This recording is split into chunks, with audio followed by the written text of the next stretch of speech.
ایک بادشاہ بہت عیاش اور حسن پرست تھا۔ اس کا حرم خوبصورت لڑکیوں سے بھرا رہتا تھا۔ جس لڑکی پر اس کا دل آ جاتا وہ اسی شام اس کے بستر پر پہنچا دی جاتی تھی۔ بادشاہ کا وزیر بہت سمجھدار اور مخلص آدمی تھا۔ ہر کام میں بادشاہ اس کی رائے کو اہمیت دیتا اور ہر مہم میں اس کو ساتھ شریک رکھتا تھا۔ ایک دن محل میں دعوت عام چل رہی تھی۔ سب وزیر مشیر اپنی بیگمات کے ساتھ تشریف لائے تھے کہ بادشاہ کی نظر وزیر کی بیوی پر پڑ گئی۔ اتنی حسین عورت تو اس کے حرم میں بھی نہیں تھی جتنی حسین اس کے وزیر کی بیوی تھی۔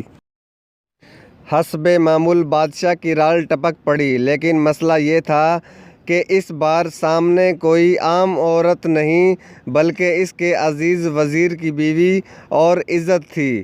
بادشاہ سارا وقت اس کو دیکھتا رہا اور ٹھنڈی آہیں بھرتا رہا۔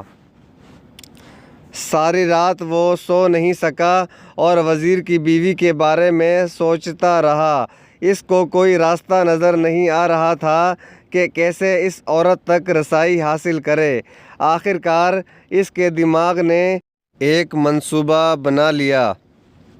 صبح ہوئی تو بادشاہ نے وزیر کو دربار میں طلب کر لیا اور اس کو ایک خط دے کر کہا کہ یہ خط فلاں ملک کے بادشاہ تک پہنچانا ہے، لیکن یہ خط تم خود لے کر جاؤ گے۔ اتنے خفیہ خط کے لیے میں تمہارے علاوہ کسی اور پر بھروسہ نہیں کر سکتا۔ وزیر نے ہمیشہ کی طرح بادشاہ سے کہا کہ حکم کی تعمیل ہوگی، آپ کا خط میں خود حفاظت سے پہنچا کر آؤں گا۔ بادشاہ بولا کہ سفر چونکہ بہت طویل ہے، تم کو جانے آنے میں 1 مہینہ لگ جائے گا، اس لیے آج رات تم آرام کر لو اور کل صبح سفر پر روانہ ہو جانا۔ وزیر بادشاہ کا فرمان لے کر گھر واپس آ گیا اور سفر کی تیاری پوری کر کے خط تکیے کے نیچے رکھ کر سو گیا۔ اگلی صبح وہ سو کر اٹھا اور اپنی بیوی سے مل کر ایک لمبے سفر پر روانہ ہو گیا۔ بادشاہ کو جب اطمینان ہو گیا کہ وزیر سفر پر نکل چکا ہے تو وہ محل سے نکلا اور ٹہلتا ٹہلتا وزیر کے گھر جا پہنچا اور دروازے پر دستک دیے بغیر اندر داخل ہو گیا۔ وزیر کی بیوی نہا کر دھوپ میں بیٹھی بال خشک کر رہی تھی۔ بادشاہ سلامت کو یوں اچانک اپنے گھر دیکھ کر وہ حیران ہو گئی۔ اس نے جلدی سے اپنا لباس درست کیا اور اٹھ کر بادشاہ کا استقبال کیا اور کہنے لگی کہ حضور کا اقبال بلند ہو، آج ہم غریبوں کے گھر میں کیسے تشریف لے آئے آپ؟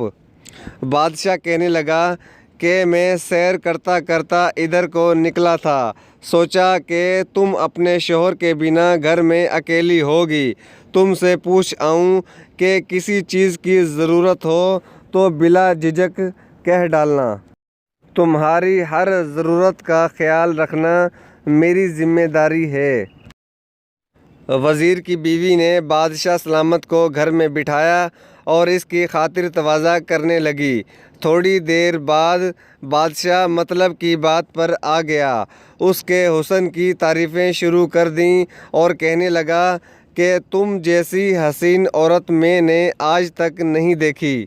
وزیر کی بیوی جتنی حسین تھی اتنی ہی سمجھدار بھی تھی۔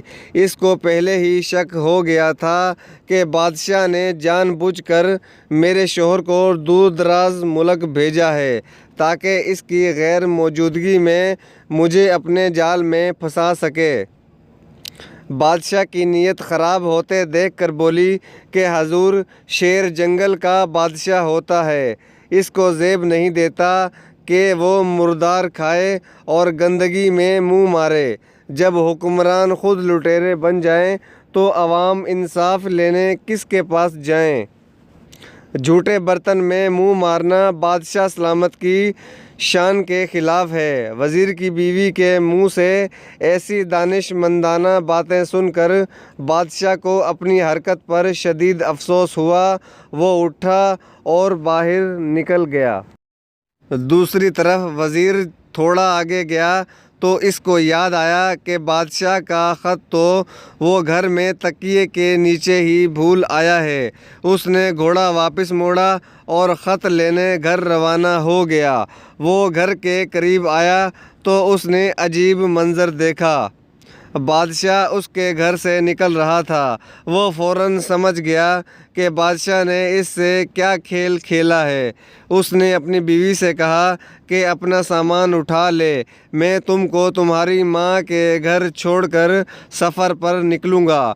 چنانچہ وزیر نے بیوی کو اس کے گھر چھوڑا اور خط لے کر سفر پر روانہ ہو گیا۔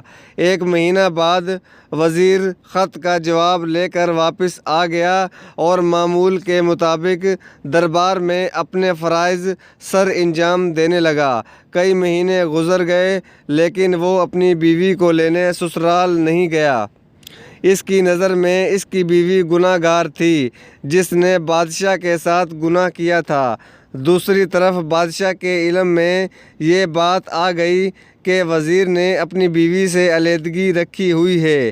ایک دن بادشاہ نے وزیر کو طلب کیا اور پوچھا کہ معلوم ہوتا ہے تم نے بہت عرصہ سے اپنی بیوی سے کوئی رابطہ نہیں رکھا، کیا اس سے کوئی خطا ہو گئی ہے؟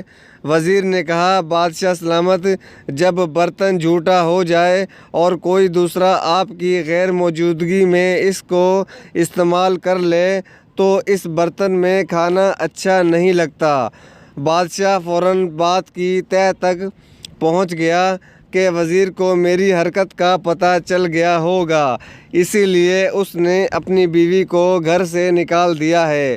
تو وزیر سے کہنے لگا کہ کچھ لوگ اس برتن کی طرح پاک ہوتے ہیں کہ ان کو کوئی چاہ کر بھی گندا نہیں کر سکتا۔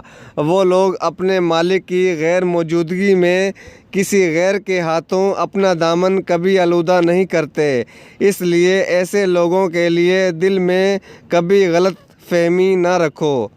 عقل مند وزیر بادشاہ کا اشارہ سمجھ گیا کہ اس نے میری بیوی کے ساتھ گناہ کی کوشش ضرور کی تھی لیکن میری بیوی نے اپنا دامن آلودہ نہیں ہونے دیا۔ وہ اسی دن سسرال گیا اور اپنی بیوی کو گھر لے آیا۔ اس طرح تینوں کی سمجھداری سے ایک گھر اجڑنے سے بھی بچ گیا اور سب کے آپس کے تعلقات بھی متاثر نہیں ہوئے۔